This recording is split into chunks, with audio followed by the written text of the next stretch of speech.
नमस्कार, सगरमाथा प्राइम समाचारमा स्वागत छ। म जयन्ती पुडासैनी। नमस्कार, म पुष्पा श्री कार्की। सगरमाथा प्राइम समाचार सुरु गरौँ अहिलेसम्मका मुख्य समाचारबाट।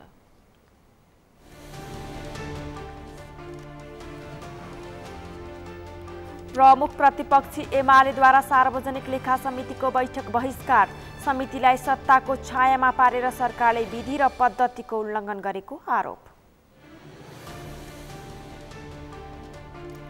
जनता समाजवादी पार्टी विभाजनको सङ्घारमा अध्यक्ष यादवले एकलौटी र स्वेच्छाचारी प्रवृत्ति देखाएको अर्का अध्यक्ष भट्टराईको आरोप। 68 वर्षको उमेरमै भत्ता दिने निर्णय परिमार्जन गर्न विज्ञको सुझाव। वृद्ध उमेर समूहको जनसङ्ख्या बढ्दै गइरहेकाले राज्यले ध्यान नसक्ने तर्क। भारतमा भारी वर्षाले जनजीवन प्रभावित। गुजरातमा 63 जनाको मृत्यु। उत्तराखण्ड र केरलमा आज पनि सतर्कता अपनाउन आग्रह। र स्कटल्यान्डमा जारी त्रिकोणात्मक सिरिजको पहिलो खेलमा नेपाल नामिबियासँग 40 रनले पराजित। बुधबार दोस्रो खेल आयोजक स्कटल्यान्ड विरुद्ध खेल्ने।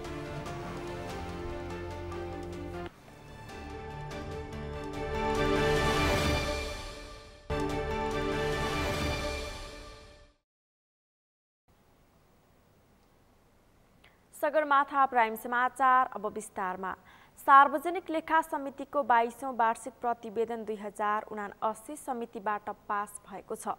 प्रमुख प्रतिपक्षी दल नेकपा एमालेका सांसदहरूले बैठक बहिष्कार गरे पनि बैठकमा उपस्थित बहुमत सांसदहरूको सहमतिमा 22औं वार्षिक प्रतिवेदन 2079 पास भएको सार्वजनिक लेखा समिति सचिव डाक्टर रोजनाथ पाण्डेले बताउनुभयो। उहाँले समितिको बैठकमा वार्षिक प्रतिवेदन पास गर्ने र प्रतिनिधि सभामा पेश गर्न पठाउने निर्णय भएको बताउनुभयो। बैठक बहिष्कार गरेर छोडेर जानुभयो आफ्नो उपस्थिति जनाइसकेपछि र यो बिचमा जति सांसदहरू यहाँ रहनुभयो उहाँहरू चाहिँ उपस्थित सङ्ख्याको बहुमत भएको हुनाले उहाँहरूले चाहिँ यो प्रतिवेदन अनुमोदन गर्नुभयो। त्यही अनुसार हामी अगाडि बढेका छौँ। सचिव पाण्डेले बैठकमा उपस्थिति जनाएर प्रमुख प्रतिपक्षी दलका सांसदहरूले बैठक बहिष्कार गरेर हिँडे पश्चात बैठकमा रहेका सांसदहरू उपस्थित सङ्ख्याको बहुमत रहेकाले वार्षिक प्रतिवेदन अनुमोदन भएको बताउनुभयो।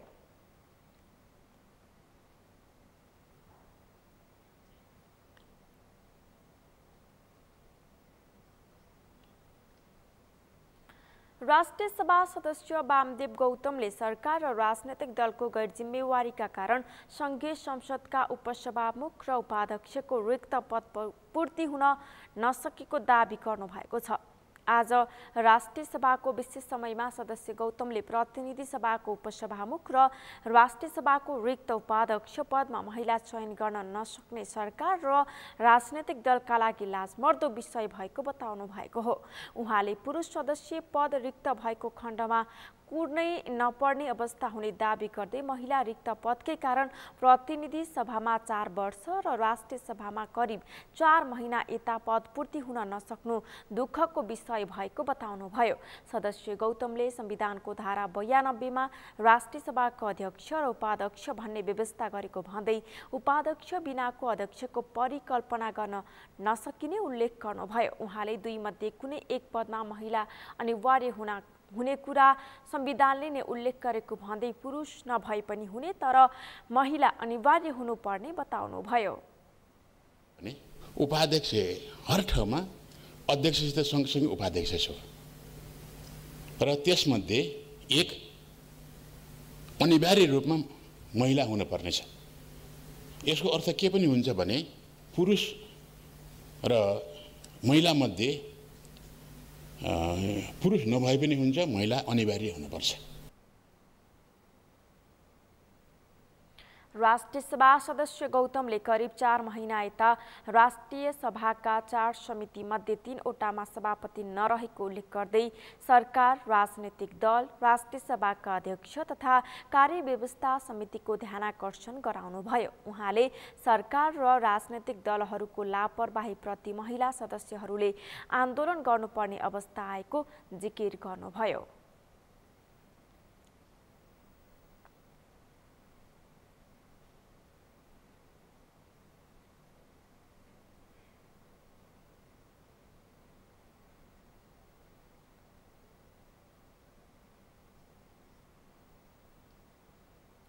नेपाली कांग्रेसका सांसद जितेन्द्र नारायण देवले नेपाल श्रीलङ्काको जस्तो आर्थिक सङ्कटतर्फ नगएको बताउनु भएको छ।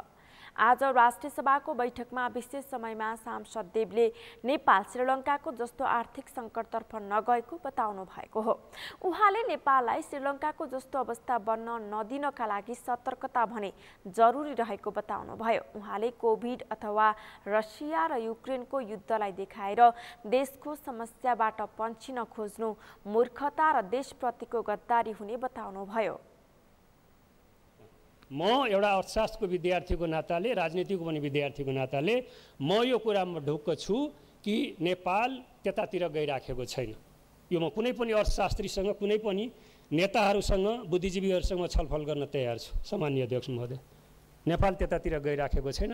हिजै नेपाल राष्ट्र ब्याङ्कले जुन आर्थिक तथ्य र तथ्याङ्कहरू जुन सार्वजनिक गरेको छ त्यसले पनि इन्करेजिङ ट्रेन्डलाई देखाएको छ। हिजोको मात्रै, जो आजको पेपरहरूमा आएको छ, त्यो हामी सबैलाई थाहा भएको कुरा हो।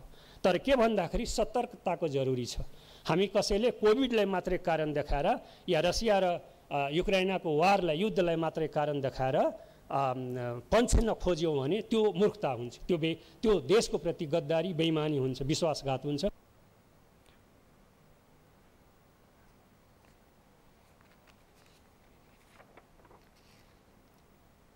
राष्ट्रिय सभा सदस्य गौतमले करिब 4 महिना यता राष्ट्रिय सभाका 4 समितिमध्ये 3वटामा सभापति नरहेको उल्लेख गर्दै सरकार, राजनीतिक दल, राष्ट्रिय सभाका अध्यक्ष तथा कार्यव्यवस्था समितिको ध्यानाकर्षण गराउनुभयो। उहाँले सरकार र राजनीतिक दलहरूको लापरवाहीप्रति महिला सदस्यहरूले आन्दोलन गर्नुपर्ने अवस्था आएको जिकिर गर्नुभयो।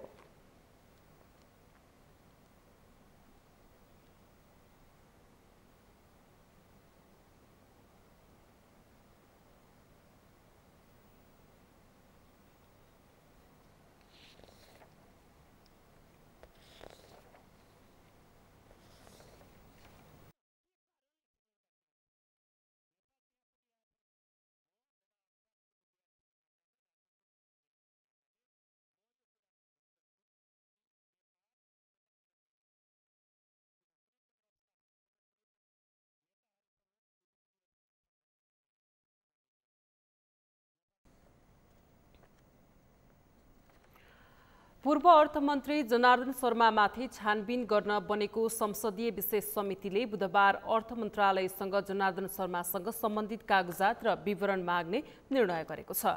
आज सिंहदरबारमा बसेको संघीय विशेष छानबिन समितिको पहिलो बैठकले समितिको कार्यविधि पास गर्दै पूर्व अर्थमन्त्री शर्मासँग सम्बन्धित कागजात तथा विवरणका लागि पत्रचार गर्ने निर्णय गरेको समिति सचिव सुरेन्द्र अर्यालले बताउनुभयो। उहाँले आजको बैठकले छानबिन समितिका सभापति सर्वसम्मतिबाट छान्ने निर्णय भएको पनि बताउनुभयो।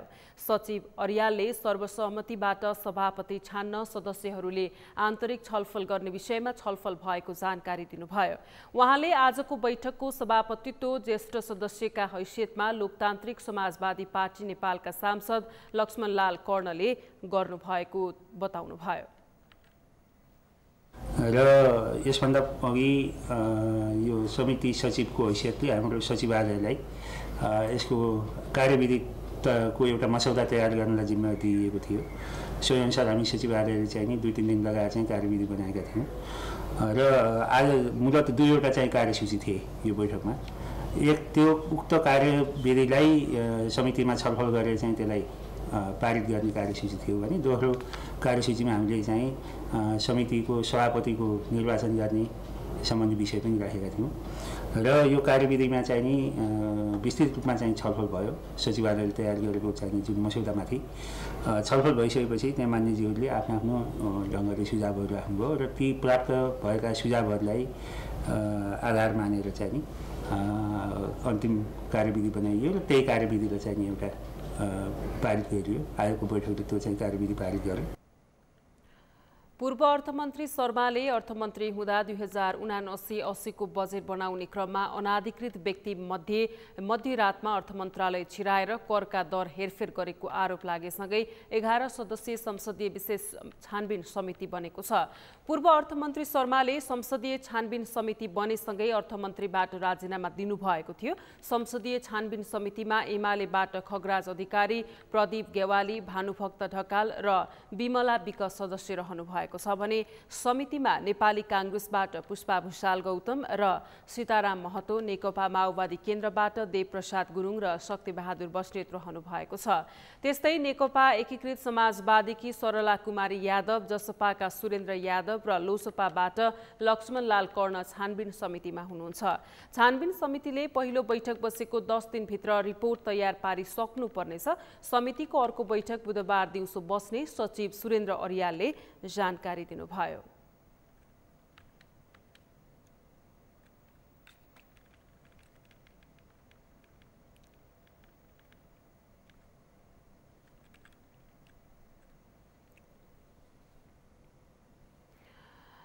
केपी ओली नेतृत्वको सरकार हटेर शेरबहादुर देउवा नेतृत्वको सरकार बनेको 1 वर्ष भइसक्यो। सरकार परिवर्तन भएपछि संसदीय व्यवस्था अनुसार अन्य केही संयन्त्रहरूमा पनि परिवर्तन हुन्छ।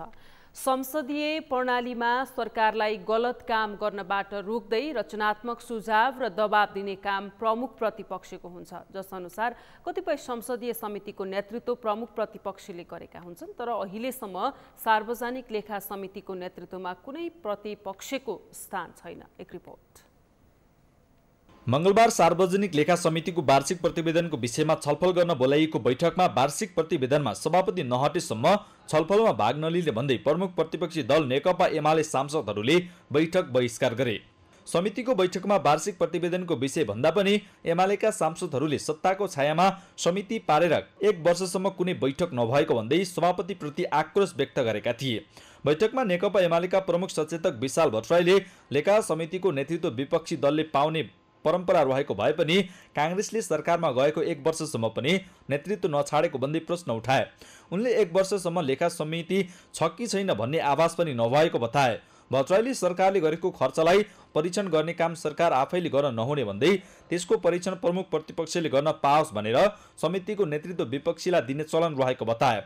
उनले बैठकमा समिति सभापतिले पद छाडेर प्रमुख प्रतिपक्षी दललाई दिएपछि मात्रै यो बैठक अगाडि बढ्ने बताए। उचित दृष्टिकोण राख्ने काम चाहिँ सरकार आफैले गर्नु हुँदैन भन्ने मान्यता यसको मूलभूत मान्यता हो। सरकारले गरेको खर्चको परीक्षण कम्तीमा प्रमुख प्रतिपक्षी दलले गर्न पाओस् भनेरै विपक्षीलाई दिने चलन छ र नेकपा एमालेको सरकारको पालाका कुरा गर्ने हो भने एक दिन पनि हामीले यो सरकारमा बसेको पार्टीको हैसियतले लेखा समितिमा हामी बसिराखेनौँ। तर यो विगत 1 वर्षदेखि चाहिँ हामी अलिकति आश्चर्यचकित पनि भएका छौँ। त्यस्तै बैठकमा नेपाली कांग्रेसका सांसद राजेन्द्र कुमार केसीले प्रमुख प्रतिपक्षीको माग जायज भएको भन्दै समर्थन गरे।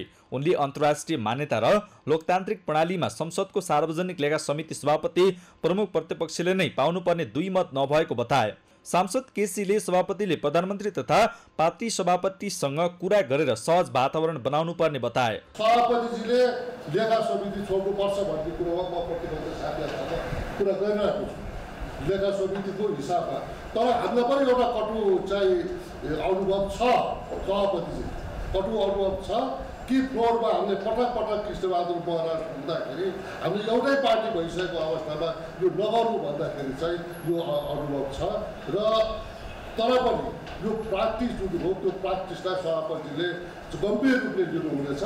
त्यस्तै बैठकमा संसद गोकुल बास्कोटाले पछिल्लो 1 वर्षमा संसदका अन्य समिति सक्रिय हुँदा सार्वजनिक लेखा समिति निष्क्रिय भएको बताए। उनले 1 वर्षमा ठूला व्यतिथि भए पनि समितिमा छलफल भए जवाब दिनुपर्छ भनेर समितिलाई सत्ताको छायामा राखेको आरोप लगाए। बास्कोटाले सरकार आफैले समितिलाई सक्रिय बन्न नदिएको दाबी गरे। उनले सभापतिलाई नै सरकारले अप्ठ्यारोमा पारेको भए सभापतिले संसदीय व्यवस्था अनुसार विचार गर्न आग्रह गरे। संसदीय व्यवस्थालाई उल्ट्याएर काम गर्दै गएमा संघीयताको विषयमा समेत प्रश्न उठ्न सक्ने सांसद बास्कोटाले बताए। उनले प्रमुख प्रतिपक्षले समितिको सभापति नपाएसम्म बैठक चल्न नसक्ने भन्दै आपत्ति जनाए। हामीलाई विश्वास छ भोलि हामी सत्ता पक्षमा आउँछौँ भने यदि आयौँ भने पनि त्यतिखेर गरेन भने त्यतिखेर प्रश्न उठाउनु पर्यो। त्यो ठाउँ बाँकी राखेर चलौँ र यति असहज ढङ्गले मनमा एकचोटि उकुस राखेर नगरौँ। यहाँले नै रिक्वेस्ट गरिदिनु पर्यो। राजीनामा दिन त हामी भन्दैनौँ, तर सभापतिज्यूलाई तपाईँको प्रधानमन्त्रीज्यूलाई भन्न सक्नुहुन्छ, सभापतिज्यूलाई भन्न सक्नुहुन्छ कि यसरी म कसरी काम गर्नु भनेर। यो बैठक चल्दै चल्दैन र मेरो आक्षेप छ।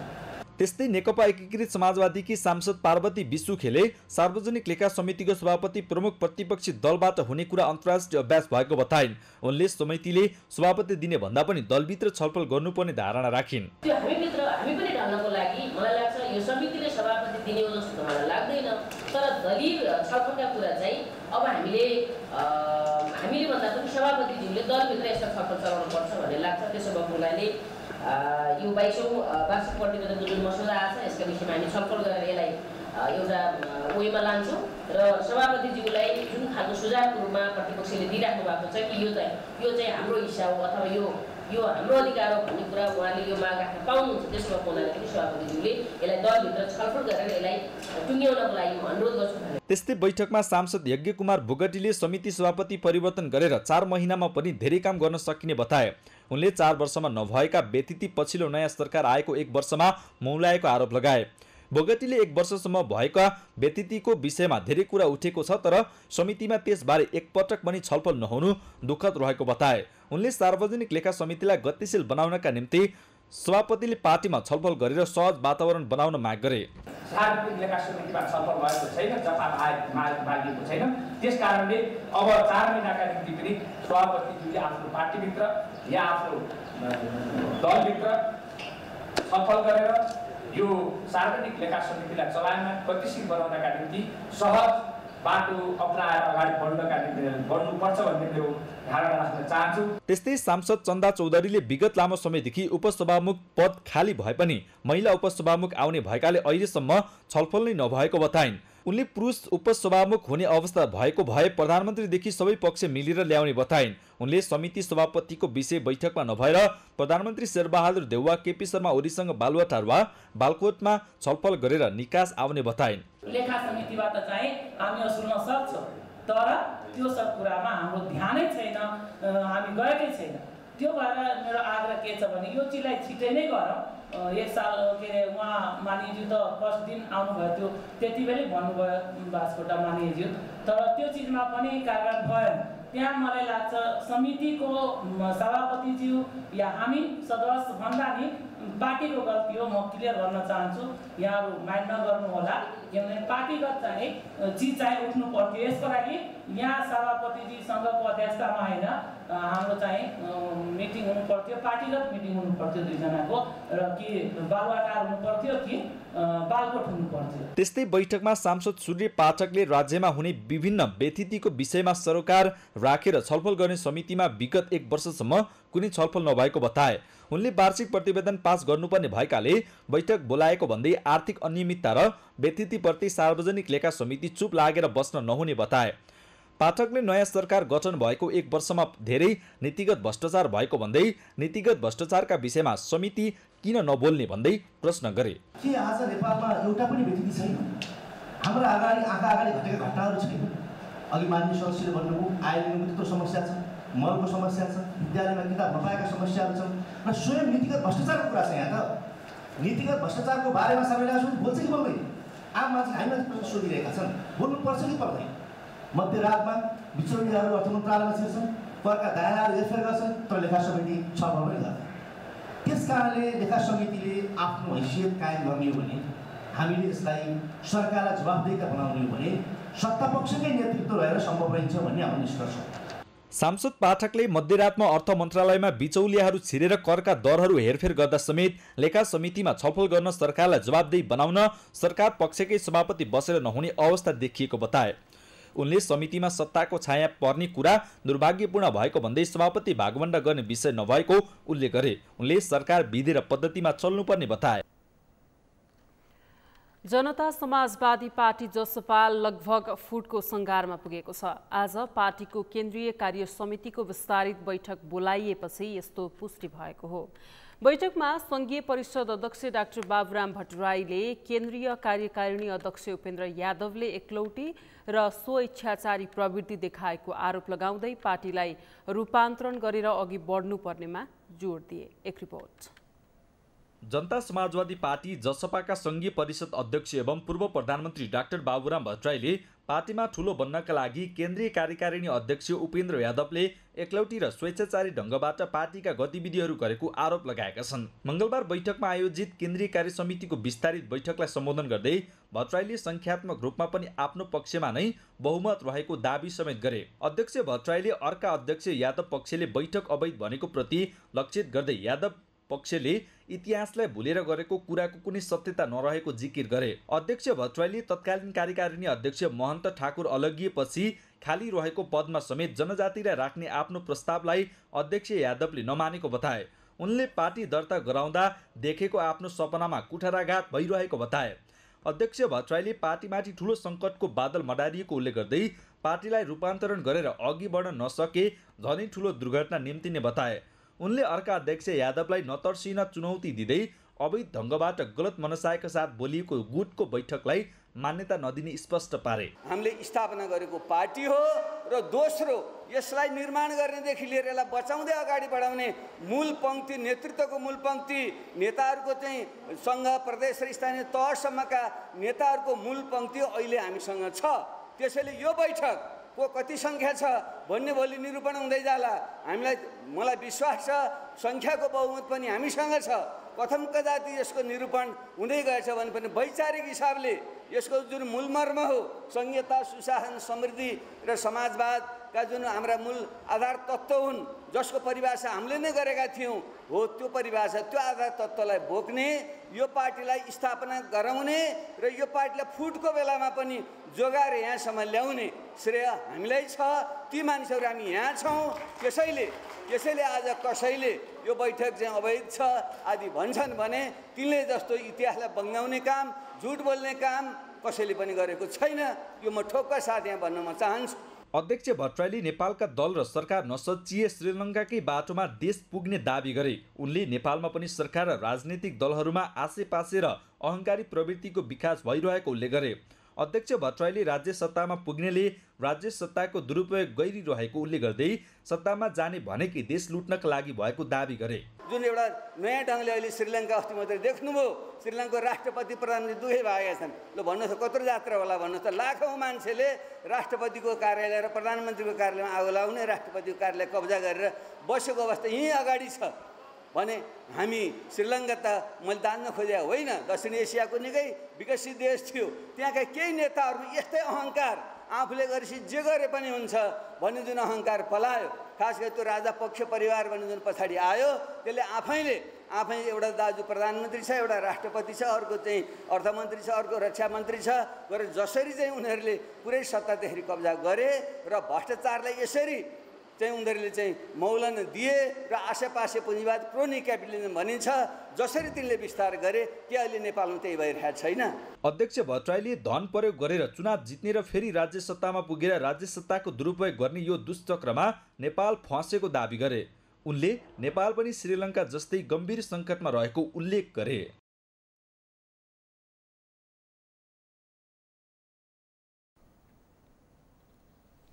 सगरमाथा प्राइम समाचारमा अब पालो विश्रामको। विश्रामपछि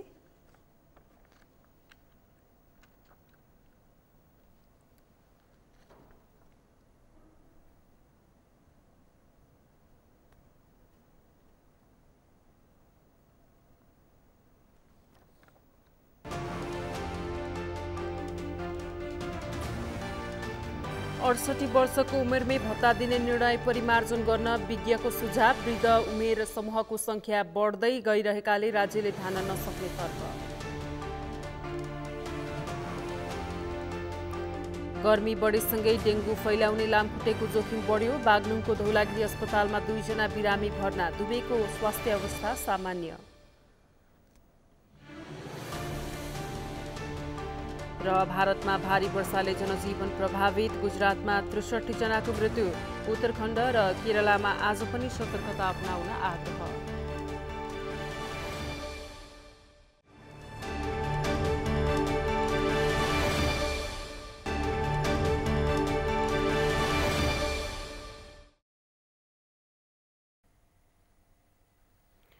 विश्रामपछि सगरमाथा प्राइम समाचारमा स्वागत छ। अब बाँकी समाचार।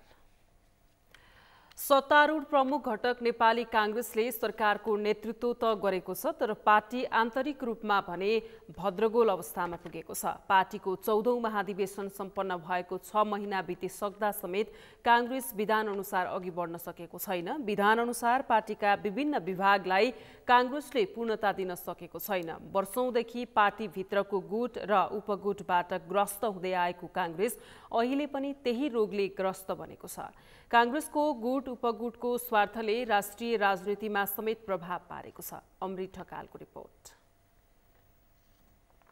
गुट अन्त्य हुने र पार्टी विधान अनुसार अघि बढ्ने भनिए पनि महाधिवेशन सम्पन्न भएको 6 महिना बितिसक्दा समेत कांग्रेस विधान अनुसार अघि बढ्न सकेको छैन। प्रधानमन्त्री समेत रहेका नेपाली कांग्रेसका सभापति शेरबहादुर देउवाले एकलौटी रूपले पार्टी सञ्चालन गर्दै आएको संस्थापन इतर पक्षको आरोप छ। स्थानीय तहको निर्वाचनमा टिकट वितरण गर्ने सवालमा होस् अथवा पार्टीका अन्य महत्त्वपूर्ण निर्णय गर्ने सवालमा होस्, सभापति देउवाले एकलौटी ढङ्गले निर्णय गरेको भन्दै संस्थापन इतर समूहले सभापतिको कार्यशैलीमाथि नै निरन्तर प्रश्न उठाउँदै आएको छ। हाम्रो विधानात्मक सभापतिले गर्ने कुराहरू छन्।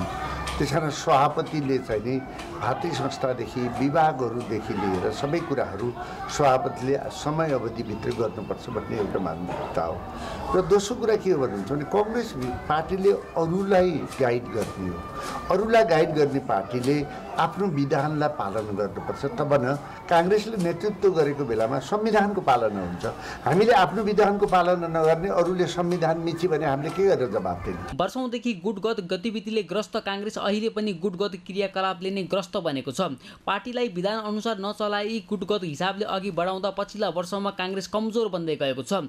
14औं महाधिवेशनपछि पार्टीभित्रको गुट उपगुट सबै समाप्त हुने भनिए पनि त्यसो हुन सकेको छैन। कांग्रेसभित्र दुवै गुट मात्र होइन, गुटभित्रका उपगुटहरू समेत सक्रिय छन्। संस्थापन इतर समूहले आन्तरिक विषयलाई पार्टी कमिटीभित्र छलफल गर्न छोडेर गुटको भेला गरेको भन्दै संस्थापन समूह रुष्ट बनेको छ। पार्टीलाई निकास दिन बैठक बसिएको संस्थापन इतर समूहले बताए पनि यस्ता खालका बैठकले भने पार्टी कमजोर हुने संस्थापन पक्षको बुझाइ छ।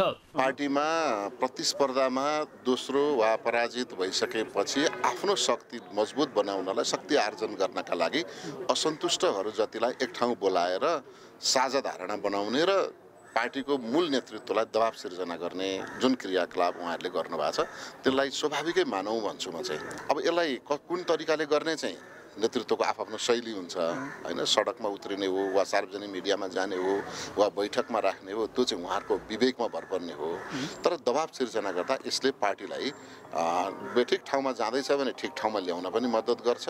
कांग्रेसको विधान अनुसार सभापति देउवाले महाधिवेशन सम्पन्न भएको 6 महिनाभित्र सबै विभागलाई पूर्णता दिएर संगठनलाई चुस्त दुरुस्त बनाउनु पर्ने हो। तर महाधिवेशन सम्पन्न भएको 6 महिना बितिसक्दा देउवाले केन्द्रीय समितिलाई समेत पूर्णता दिन सकेका छैनन्। 168 सदस्यीय केन्द्रीय समिति मध्ये कोषाध्यक्ष सहित 20 सदस्य मनोनित गर्न पनि देउवा चुकेका छन्।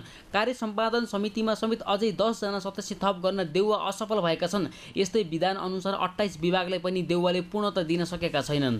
पार्टीका भाद्री तथा शुभेच्छुक संगठनको महाधिवेशन गराउन पनि देउवा चुकेका छन्। देउवाको कार्यशैलीप्रति प्रमुख प्रतिपक्षी दल एमाले र संस्थापन इतर समूह मात्रै होइन, पछिल्ला दिनमा त पार्टीका भाद्री संगठनले समेत देउवाको विरोध गर्न थालेका छन्।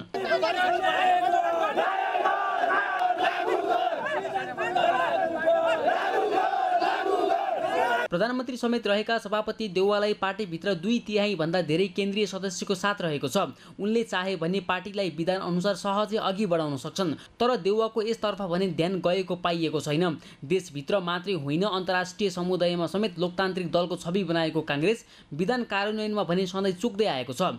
सगरमाथा टेलिभिजनका लागि क्यामेरामा केशव तिमिल सिन्हाका साथमा अमृत ढकाल, काठमाडौँ।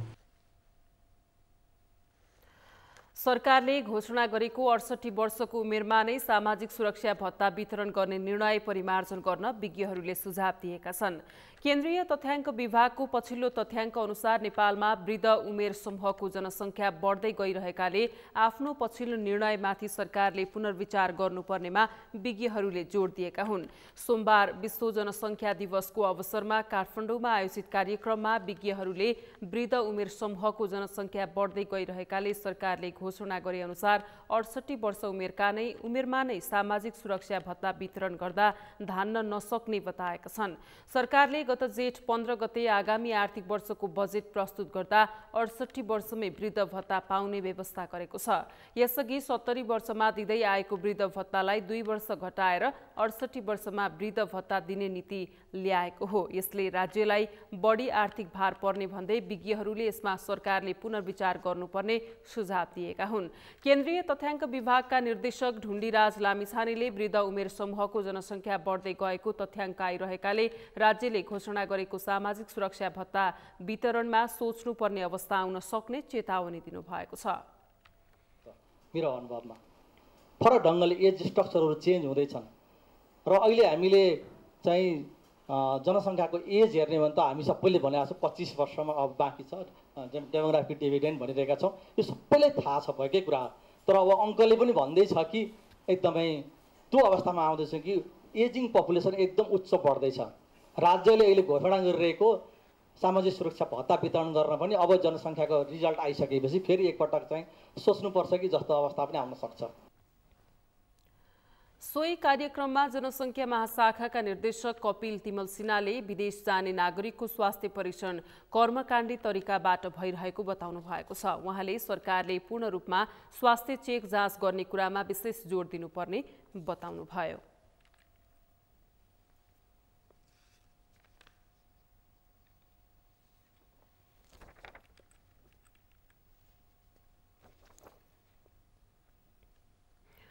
विधि र पद्धति विपरीत बजेट ल्याइएको भन्दै आफ्नै सरकारको विपक्षमा उभिएका सत्ता पक्षकै सांसद फकाउन नसक्दा सुदूरपश्चिम प्रदेश सरकारलाई बजेट पास गर्न निकै सकस भएको छ। बजेट पास गर्ने अन्तिम समय सीमामा पुग्दासम्म पास हुने कुनै लक्षण देखिएको छैन। एकातर्फ सत्ता पक्षकै सांसदहरू बजेटको विरुद्धमा उभिएका छन् भने अर्कोतर्फ विपक्षी दलले विभिन्न अडान राख्दै बैठकमै उपस्थिति नभएपछि बजेटमाथिको छलफल समेत हुन पाएको छैन। कैलालीबाट दिनेश विष्टको रिपोर्ट। सुदूरपश्चिम प्रदेश सरकारले असार 1 गते 36 अर्ब बढी बजेट प्रदेश सभामा पेश गरेको थियो। बजेट पेश भएसँगै विधि र पद्धति विपरीत बजेट आएको भन्दै सत्ता पक्ष नै बजेटको विरुद्धमा उत्रिएको थियो। असार 28 गते पुग्दासम्म सुदूरपश्चिम प्रदेश सभामा बजेटमाथि छलफल नै सुरु हुन सकेको छैन। असार मसान्तभित्र बजेट पास गर्नुपर्ने संवैधानिक व्यवस्था छ, तर अझै प्रदेश सरकारले आफ्नै पक्षलाई मिलाउन सकेको छैन। मंगलबार बिहान 11 बजे बोलाइएको प्रदेश सभाको बैठकमा सत्ता पक्षका 12 जना मात्रै सांसद उपस्थित भएपछि सभामुखले कोरम नपुगेको भन्दै बैठक स्थगित गरे।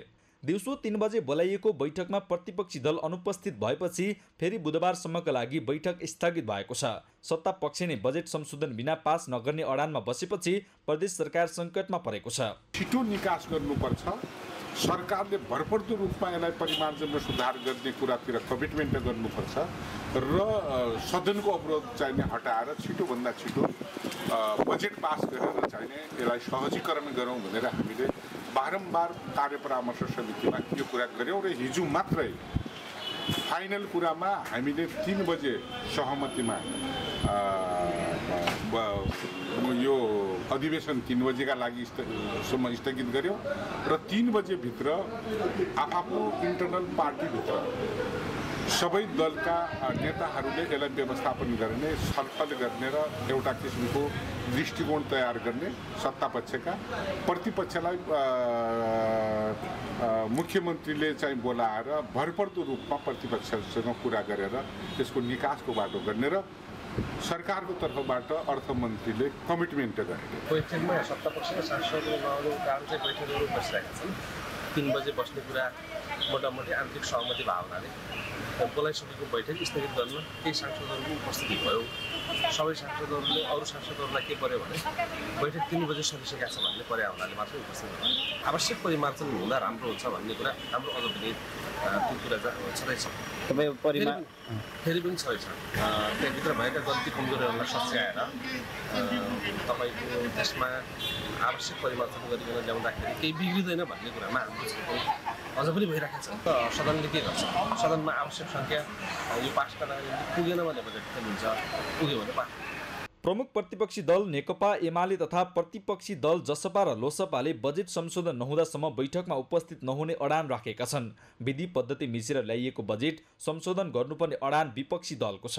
बैठक संसद बैठक बजेटको अधिवेशनमा छलफल भइरहँदा संसदमा गठबन्धनको 2/3 हुँदाखेरि पनि कोरम नपुगेर बैठक स्थगित भएको भन्ने खबर जो गरेको छ, योभन्दा लज्जास्पद विषय अरू केही हुन सक्दैन। किनभने उहाँहरूको पार्टीमा आज धेरै ठुलो झगडा परिरहेछ। यहाँ संसदको बैठक राखेको छ, अर्कोतिर संसदीय दलको बैठक राखेको छ। यी पार्टीहरूका बीचमा आपसमा लुका चुडी छ र उहाँका पार्टीका केन्द्रीय अध्यक्षसहित धनगढीमा आएर राति सांसदहरूलाई लुकाउने, छिपाउने, धम्क्याउने काममा लागिराख्नु भएको छ। त्यही भएर पनि यो बजेट मात्रै होइन, यहाँहरूले गर्नुभएका व्यतिथिहरू यो प्रदेशलाई जसरी अहिले बजेटका नाममा जसरी कोठाहरूमा सेटिङ मिलाएर यो अहिले उनीहरूले कार्यक्रम ल्याएका छन्, यो साँच्चीकै सुदूरपश्चिमका जनतालाई ठग्ने जो बजेट ल्याएका छन्। नेकपा एमाले मात्रै होइन, नेकपा एमालेसित अरू 2टा साना दलहरूले पनि हामीले अहिले सदनमा यी कुराहरूको छलफल गर्नुपर्छ भनेर हामीले पटक पटक राखेका छौँ। बिहानदेखि मुख्यमन्त्रीज्यूले हामी छलफल गर्छौँ भनेका छन्, तर उहाँ मुख्यमन्त्रीजी छलफल गर्छु भन्छन्, समाजवादीले मान्दैन भन्छन्, समाजवादी भन्छन्, काङ्ग्रेसले मान्दैनन् भन्छन्। उनीहरूका बीचमा आपसमै खिचोतलो भएको हुनाले सदन सञ्चालन भइसकेको छैन। प्रदेश सरकारले भने बिना संशोधन बजेट पास हुने दाबी गरेको छ। प्रदेशका जनताका आकांक्षाका आधारमा बजेट आएको दाबी गर्दै सरकारले यस्तै बजेट पास हुने दाबी गरेको छ।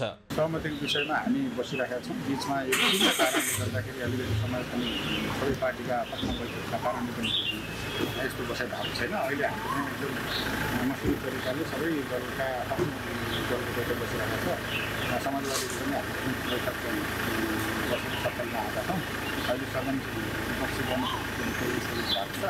फेरि 3 बजेको लागि बैठक आउनु भएको छ। यो छिटै चाहिँ हाम्रो एउटा सहमतिमा चाहिँ बजेट पारित हुँदामा हामी प्रदेश सभाको पहिलो दल नेकपा एकीकृत समाजवादी पार्टीका बहुसंख्यक प्रदेश सभा सदस्यहरू बजेटको विपक्षमा छन् भने माओवादी केन्द्रका अधिकांश प्रदेश सभा सदस्यहरू पनि बजेटको विपक्षमै छन्। अर्को सत्तारूढ दल नेपाली काङ्ग्रेसले सुरुबाटै बजेट संशोधन गर्नुपर्ने अडान लिइरहेको छ। विपक्षी दलहरू आफ्नै अडान लिएर संसदमै उपस्थित भइरहेका छैनन्। यस्तोमा प्रदेश सरकारलाई बजेट पास गर्न सकस परेको छ। सगरमाथा टेलिभिजनका लागि कैलालीबाट दिनेश विष्टको रिपोर्ट। वर्षायाम सुरु भएसँगै नेपालमा डेङ्गुको जोखिम बढेको छ। स्वास्थ्य तथा जनसङ्ख्या मन्त्रालयका अनुसार बागलुङमा हालै मात्र 2 जनामा संक्रमणको पुष्टि भएको छ। लामखुट्टेको टोकाइबाट सर्ने तथा पानी पर्ने मौसममा नेपालका धेरैजसो स्थानमा लामखुट्टे लाग्ने भएका कारण जोखिम बढेको भन्दै सतर्कता अपनाउन चिकित्सकहरूको सुझाव छ। मेनुका लम्सालको रिपोर्ट। वर्षायाम चलिरहेको तथा यो समयमा लामखुट्टे लाग्ने भएकाले लामखुट्टेको टोकाइबाट डेङ्गु हुन सक्ने भन्दै सतर्कता अपनाउन चिकित्सकहरूले सुझाव दिएका छन्। पहाडी जिल्ला बागलुङमा हालै मात्र 2 जनामा संक्रमण देखिएको भन्दै लामखुट्टेको टोकाइबाट जोगिन उनीहरूको सुझाव छ। पहाडी जिल्लामा समेत संक्रमण देखिएकाले लामखुट्टे धेरै देखिने तराई तथा शहरी क्षेत्रमा जोखिम बढिरहेको उनीहरूको तर्क छ। वर्षाको समयमा पानी पर्ने हुँदा खाडलमा पानी जम्दा लामखुट्टे बस्ने भएकाले यस्ता खाल्डाखुल्डी पुर्नुपर्ने, सफा सुग्घर राख्न तथा सुत्ने समयमा झुलको प्रयोगले संक्रमणको जोखिम कम हुने चिकित्सकहरूको सुझाव छ। चिकित्सकहरूका अनुसार नेपालमा हालसम्म डेङ्गु 1, डेङ्गु 2, डेङ्गु 3 र डेङ्गु 4 गरी 4वटा प्रजातिको पुष्टि भइसकेका छन्। डेङ्गुको खोप हालसम्म विकसित भइ नसकेकाले लामखुट्टेको टोकाइबाट बच्नु नै रोगको संक्रमणबाट जोगिने उपाय भएको चिकित्सकहरूको भनाइ छ। बच्ने नै हो भने लामखुट्टेको टोकाइबाट बच्ने हो र लामखुट्टेको टोकाइबाट बचेपछि चाहिँ अहिले जुन डेङ्गु छ त्यो फैलिन त अब अवश्य पनि रोकिने नै हो। तर फेरि पनि फैलाउने चिज भनेको लामखुट्टे नै हो। त्यसले गर्दा लामखुट्टेको नियन्त्रण चाहिँ महत्त्वपूर्ण छ जस्तो लाग्दछ। चिकित्सकहरूले लामखुट्टेको टोकाइबाट बच्न तथा संक्रमणको शंका लागे तुरुन्तै अस्पताल जान सुझाव दिएका छन्। के चाहिँ गर्दा अझ राम्रो हुन्छ भन्दाखेरि यदि कुनै कारण कुनै तपाईको शरीरबाट चाहिँ रक्तस्रावको सङ्केतहरू जस्तो उदाहरणको लागि गिजाबाट, नाकबाट रगत बग्नु, हैन, रगत देखिनु अथवा दिशा गर्दाखेरि दिशा कालो हुनु, पिसाब रातो हुनु, यस्ता खालका चिजहरू देख्यो भने चाहिँ यो रक्तस्राव हुन सक्ने सम्भावना रह्यो र तपाईले त्यो बेलामा चाहिँ तुरुन्त अस्पताल गएर चाहिँ चिकित्सकसँग परामर्श लिनुपर्ने हुन्छ। हाल नेपालमा भयावह अवस्था नरहेको भए पनि हेलचेक्राइले समस्या निम्त्याउने भन्दै समयमै आवश्यक सतर्कता अपनाउन चिकित्सकहरूले सुझाव दिएका छन्। सगरमाथा टेलिभिजनका लागि क्यामेरामा सुरेन्द्र राउतका साथमा मेनुका लम्साल, काठमाडौँ। सरकारले राष्ट्रिय परिचय पत्रको व्यवस्था गरेपछि राष्ट्रिय परिचय पत्र लिनेको भिड लागेको छ। सेवाग्राहीहरूको चाप बढ्दै गएपछि घण्टौं लाइनमा बस्नुपर्ने बाध्यता सिर्जना भएको छ। सरकारी सेवा सुविधा छिटो छरितो र व्यवस्थित बनाउने भन्दै डिजिटलाइज्ड गरिएको भए पनि भिड व्यवस्थापन हुन सकेको छैन। अभिषेक सुनारको रिपोर्ट। सरकारले राष्ट्रिय परिचय पत्र अनिवार्य गरेपछि देशैभरि सेवाग्राहीको चाप बढ्दै गएको छ। राष्ट्रिय परिचय पत्रमा नाम दर्ताका लागि दैनिक सयौंको संख्यामा सेवाग्राही पुग्न थालेका छन्। त्यस्तै जिल्ला प्रशासन कार्यालय काठमाडौँमा दैनिक 300 जना सेवाग्राहीलाई सेवा दिएको कार्यालयले बताएको छ। सेवा प्रदान गर्ने काम व्यवस्थित नहुँदा धेरै मानिसहरू फर्किनुपर्ने अवस्था रहेको सेवाग्राहीको भनाइ छ। कार्यालयको क्षमता अनुसारको टोकन वा व्यवस्थित अनलाइन माध्यमको व्यवस्था नहुँदा सेवाग्राहीहरूले शास्ति खेप्नु परेको उनीहरूको गुनासो छ। म हिजोदेखि आएको, हिजोदेखि आइरहेको छु। हिजोदेखि जिल्लाबाट इमेल पठाइदिए भनेर हिजोदेखि 100 कलभन्दा फोन गरिसके, एउटा इमेलसम्म पठाउँदैन हाम्रो जिल्लाको मान्छेहरूले। के हामी जनतै होइन जस्तो मानिरहेछ कि के गरेको हो। हिजोदेखिको फोन गरिरहेछ, हिजोदेखिको फोन गर्दा पनि एकछिन पक्नु, भोलि पक्नु, पछि भने अहिले पनि 10 कलभन्दा बढी गरिसके र पनि अझै एकछिन पक्नुहोस्, तपाईँको चाहिँ फार्म खोज्नुपर्छ भन्छ, के भन्छ। यस्तो तालले जनतालाई दुःख दिएर के काम। तपाईँको घरबाट आउँदाखेरि बाटोमा जाम बिजोग छ, बल्ल आयो, त्यहाँ बाटोमा पार्किङकै समस्या। अब यहाँ भित्र आयो, यहाँ हेर्नुहोस्, त्यहाँ देखिरहेछ सोधपुछ भनेर भनेको छ। सोधपुछको डेस्कमा काम भएको छ, सोध्ने ठाउँ छैन। सोध्नु पऱ्यो भने यत्रो विधि लाइन छ। म हिजो पनि आएको थिएँ, कमसेकम टोकनको व्यवस्था गऱ्यो भने यति बजेदेखि यति बजेभित्र दिनको यति 100 जनालाई काम गरिन्छ भने टोकन व्यवस्था गर्दै भए पनि त कमसेकम कि टोकन पाएदेखि लाइन बस्थ्यौँ, होइन भने भएर फर्केर जान्थ्यौँ। अथवा बिहानै आज यति 100 जनालाई काम हुन्छ भन्यो भने त्यो टोकन लिएर गएपछि हामी त्यो आफ्नो टोकन पालो मात्र कुर्थ्यौँ नि त। क्यु सिस्टम गर्दै हामी पनि मोटामोटी 1 घन्टा 2 घन्टामा पालो आउँछ भनेर हामी लाइनमा बस्थ्यौँ नि। अब यहाँ यो सोधपुछ भन्नेमा पनि लाइन छ, नागरिकता रुजु गर्ने लाइन रे, फर्म बुझाउने ठाउँमा पनि लाइन। असाध्यै दुःख भएको छ हामीलाई, बिहानदेखि नै शास्ति छ। जिल्ला प्रशासन कार्यालय काठमाडौँले सेवाग्राहीको बढ्दो चाप र कार्यालयको क्षमता कम भएको कारण समस्या देखिएको बताएको छ। कार्यालयले सेवाग्राहीको भिडलाई मध्यनजर गर्दै प्रत्येक प्रदेशका लागि फरक स्थानमा काम गर्ने व्यवस्था समेत मिलाएको बताएको छ। यसरी काम गर्दा पहिलेको तुलनामा सेवाग्राहीको चाप कम गर्न सफल भएको बताएको छ भने कार्यालयको कमी कमजोरीलाई सुधार्दै काम गरेको कार्यालयले बताएको छ। यही प्रयासहरू गरेका छौँ। अब सुरुको दिनमा हामीले भिड कम गर्नलाई टोकन सिस्टम गऱ्यौँ। त्यो टोकन सिस्टममा पनि यहाँ बेलुकैदेखि लाइन बसेर 2-3 दिनमा बल्ल पाल्वा। हाम्रो जनसङ्ख्या अत्याधिक बढ्दो छ र हाम्रो क्षमता अलिकति कमै छ। हाम्रो यहाँ 2टा स्टेसन गरेर 8 जना छ फारम भर्ने। र त्यसपछिका यी समस्याहरू बुझ्दै जाँदाखेरि चाहिँ हामीले राष्ट्रिय परिचय पत्र तथा पञ्जीकरण विभागसँग निरन्तर बसेर कहाँ कसरी सुधार गर्न सकिन्छ। जस्तो पहिले हामी म्यानुअली फर्म लिन्थ्यौँ भने अहिले हाम्रो अनलाइन सिस्टम छ, होइन। पहिले जिल्ला प्रशासन कार्यालयमा मात्रै स्टेसन थियो, फोटो खिच्ने ठाउँ थियो भने अहिले राष्ट्रिय सहयोगीमा काठमाडौँको लागि डेडिकेटेड राष्ट्रिय सहयोगीमा छ, वहीँ पनि लगेको छ। चाहिँ हामी सुधार कसरी गर्न सकिन्छ भन्ने कुरामा निरन्तर लागिरहेका छौँ। कहाँनिर हाम्रो मिस्टेक छ र कहाँनिर सुधार गर्नुपर्छ भन्ने कुरालाई हामीले एकदम मसिनोसँग केलारै गइरहेको छ। जिल्ला प्रशासन कार्यालय काठमाडौँको 8 जना कर्मचारीले दैनिक 300 बढीलाई सेवा दिइरहेको छ। सेवाग्राहीको चाप कम गर्नका लागि कार्यालयले राष्ट्रिय परिचय पत्र तथा पञ्जीकरण विभागसँग समन्वय गरिरहेको छ। सेवाग्राहीहरूको चाप बढ्दै गएर काम गर्नका लागि असहज भए पनि सेवाग्राही भन्ने मान्न तयार छैनन्। सरकारी काम छिटो छरितो हुनुपर्ने उनीहरूको माग छ। सगरमाथा टेलिभिजनका लागि क्यामेरामा कमल श्रेष्ठको साथ अभिषेक सुनार, काठमाडौँ। राष्ट्रिय परिचय पत्र वितरण व्यवस्थित हुन नसक्दा सर्वसाधारणको भिड लाग्ने गरेको छ। परिचय पत्र लिन सर्वसाधारणलाई घण्टौं लाइनमा बस्नुपर्ने अवस्था छ। सरकारी सेवा व्यवस्थित गर्ने भनिए पनि कहिले व्यवस्थित हुन सकेको छैन। यसै सन्दर्भमा हामीले सगरमाथा जनबोलीमा सेवाग्राहीहरूलाई सोधेका थियौं, राष्ट्रिय परिचय पत्र वितरण प्रक्रिया कस्तो लाग्यो? हेरौं उनीहरूको भनाई उनीहरूकै शैलीमा।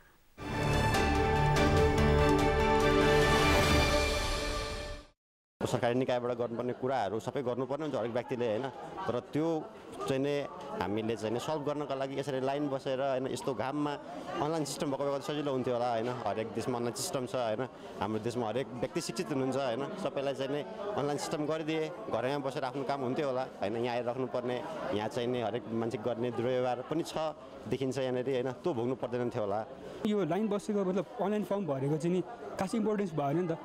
होइन अनलाइन प्रणाली गइसकेपछि एकदम फुल्ली जानु पऱ्यो त्यो डिजिटलाइज भइसकेको वर्ल्ड चाहिँ हामी डिजिटलाइज हुनुपर्छ जस्तो लाग्छ मलाई चाहिँ त्यही हिसाबले अब बिल्डिङमा आउँला हामी पनि लाइनमा बस्छौँ तर व्यवस्थित पनि होस् भन्ने कुरा हो क्या जस्तो यही बिल्डिङमा पनि 5वटा कोठा छ भने यहाँ आउँछ नि हामी बरु सिरियली जाऊँ न पास हुने थियो नि हामी एटलिस्ट हामी कर तिरेको पैसा एटलिस्ट युटिलाइज त होस् 1 महिना अगाडि फर्म भर्नु पऱ्यो अनि अहिले बल्ल पाला आउँदैछ पाला आउँदा पनि 11:30 बजेको टाइम दिए लाइन बस्दा 11:30 बजे 12:30 बजेसम्मको टाइम दिएछ अहिले यही छ समस्या त अलिक ज्यादै छ आफ्नो काम हुन्छ काम छोडेर आइरह समस्या छ अलि लाइन बस्नु परेको छ अलि बिहानैदेखि आएर उभिनु परिरहेको छ अलि यसलाई अलिकति अलि व्यवस्थित रूपमा अलि यसलाई व्यवस्थित गर्न सकिन्छ यसलाई अलिकति हामीलाई चाहिँ अलि धेरैजना भएर नि अलि गाह्रो भइरहेको छ यता धेरै प्याक भनौँ न मान्छेहरूको भिड भएर पहिला मालपोतको काम हुन्थ्यो नि अब ठाउँमा छ नि त होइन नगरपालिकाहरूमा अहिले अनि यातायातको छ होइन त्यसै गरी यो पनि नगरपालिका अनुसार हुनु पर्यो क्या जस्तै छुट्टै नगरपालिकामा यो व्यवस्था हुनु पर्यो क्या हामीलाई यहाँसम्म आउन नपरोस् यही नै भन्न चाहन्छु म त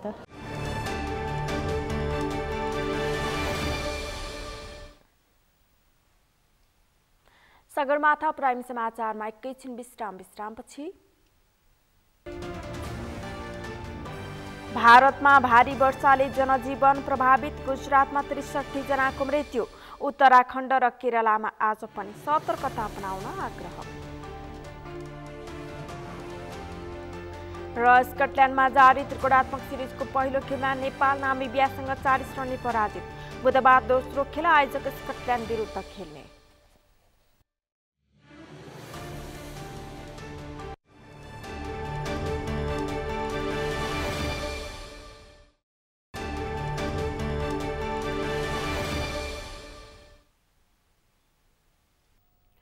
सगरमाथा प्राइम समाचारमा अब पालो अर्थ समाचारको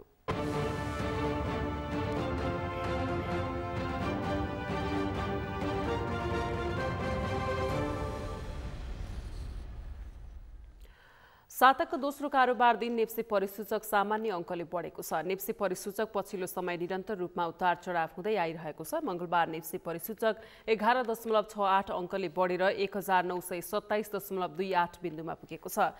त्यस्तै सेन्सिटिभ इन्डेक्स 2.09 अङ्कले बढेको छ भने फ्लट इन्डेक्स 0.87 अङ्क र सेन्सिटिभ फ्लट इन्डेक्स 0.97 अङ्कले बढेको छ। खेल समाचारसँगै सगरमाथा प्राइम समाचारको अन्त्यमा छौं। अन्त्यमा मुख्य समाचार फेरि एकपटक।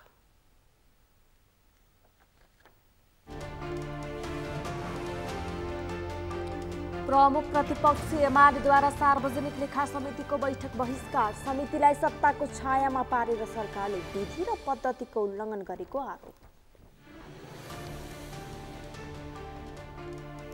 जनता समाजवादी पार्टी विभाजनको संगारमा अध्यक्ष यादवले एकलौटी र स्वेच्छाचारी प्रवृत्ति देखाएको अर्का अध्यक्ष भट्टराईको आरोप। 68 वर्षको उमेरमै भत्ता दिने निर्णय परिमार्जन गर्न विज्ञको सुझाव। वृद्ध उमेर समूहको जनसङ्ख्या बढ्दै गइरहेकाले राज्यले धान्न नसक्ने तर्क। भारतमा भारी वर्षाले जनजीवन प्रभावित। गुजरातमा 63 जनाको मृत्यु। उत्तराखण्ड र केरलामा आज पनि सतर्कता अपनाउन आग्रह।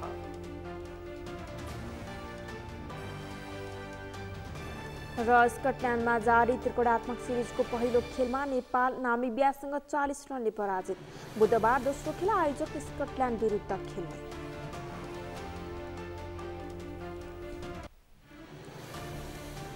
हवस् त सगरमाथा प्राइम समाचार अहिलेलाई सकियो। तपाईँ समाचार बुलेटिनका साथै सगरमाथा टेलिभिजनका सम्पूर्ण कार्यक्रम www.sagarmatha.tv मा पनि पढ्न र हेर्न सक्नुहुनेछ।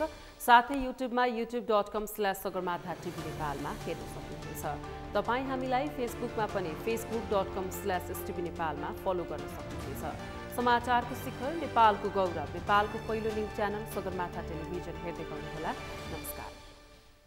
नमस्कार।